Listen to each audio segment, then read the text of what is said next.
साल था 1919। भारत मां अंग्रेजी हुकूमत की बेटियों में जकट्ठी हुई थी। हर तरफ अंग्रेजों का जुल्म था, उनका अत्याचार था। भारतीयों के दिलों में आजादी की चिंगारी धधक रही थी। देशभक्ति की भावना से ओत-प्रोत नौजवान अंग्रेजी हुकूमत को उखाड़ फेंकने के लिए बेचैन थे। गांधी जी के नेतृत्व में देश में एक नई चेतना का संचार हुआ था। अहिंसा और सत्याग्रह के जरिए अंग्रेजों को ललकारा जा रहा था। ऐसे समय में अंग्रेजी हुकूमत ने भारतीयों पर एक और काला कानून थोप दिया, जिसे रॉलेट एक्ट कहा गया। इस कानून ने भारतीयों को बोलने, लिखने और शांतिपूर्वक विरोध करने के अधिकार से भी वंचित कर दिया।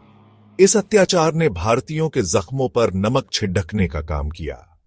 पूरे देश में इस काले कानून के खिलाफ आक्रोश फैल गया। पंजाब के अमृतसर शहर में जलियांवाला बाग एक ऐतिहासिक स्थल है।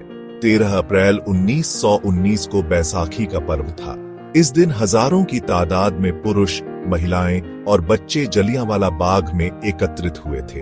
वे रॉलेट एक्ट का विरोध करने और अपने नेताओं डॉक्टर सैफुद्दीन किचलू और डॉक्टर सत्यपाल की गिरफ्तारी के खिलाफ शांतिपूर्वक प्रदर्शन करने आए थे। उन्हें क्या पता था कि यह दिन भारतीय इतिहास में एक काले दिन के रूप में अंकित हो जाएगा।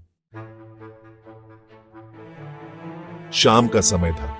बाग में मौजूद लोग अपनी बात रख ही रहे थे कि तभी ब्रिगेडियर जनरल रेजिनाल्ड डायर अपनी सेना के साथ वहां पहुंचा और बिना किसी चेतावनी के भीड़ पर गोलियां चलवा दी। देखते ही देखते वह शांतिपूर्ण बाग एक खूनी मैदान में तब्दील हो गया। हजारों निर्दोष लोग गोलियों का शिकार हो गए। बच्चे अपनी मां की गोद में दम तोड़ गए। जो बचने की कोशिश करते थे, उन्हें जीवित ही कुएं में धकेल दिया गया।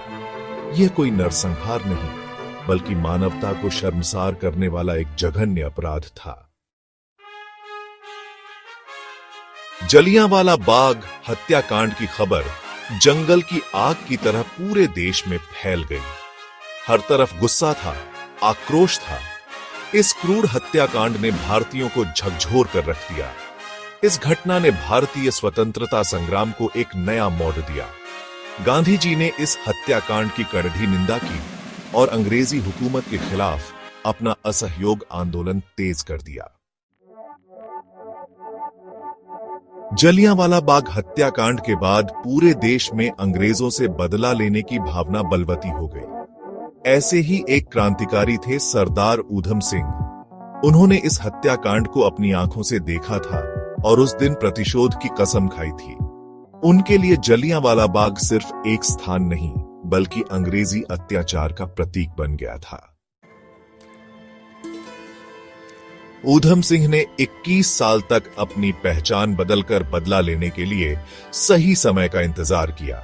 13 मार्च 1940 को उन्होंने लंदन के कैक्सटन हॉल में पंजाब के तत्कालीन लेफ्टिनेंट गवर्नर माइकल ओडायर, जो जलियांवाला बाग हत्याकांड के समय पंजाब के गवर्नर थे और जिन्होंने डायर के इस कायरतापूर्ण कृत्य का समर्थन किया था, को गोलियों से भून डाला। उन्होंने अपनी जान की परवाह न करते हुए भारतीयों का बदला लिया और यह साबित कर दिया कि अत्याचार के खिलाफ लड़ने वाला हर भारतीय ऊधम सिंह बन जाएगा।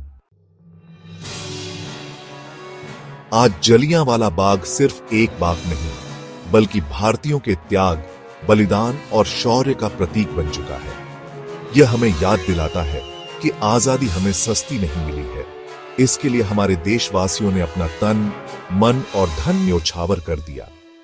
यह हमें यह भी सिखाता है कि हमें अपने अधिकारों के लिए सदा सतर्क रहना होगा और जरूरत पड़ने पर उनके लिए लड़ने को तैयार रहना होगा। जलियांवाला बाग हत्याकांड हमें यह भी सिखाता है कि हमें अहिंसा और शांति के मार्ग पर चलते हुए ही अपने लक्ष्य को प्राप्त करना है। हमें नफरत को नफरत से नहीं, बल्कि प्यार से जीतना है।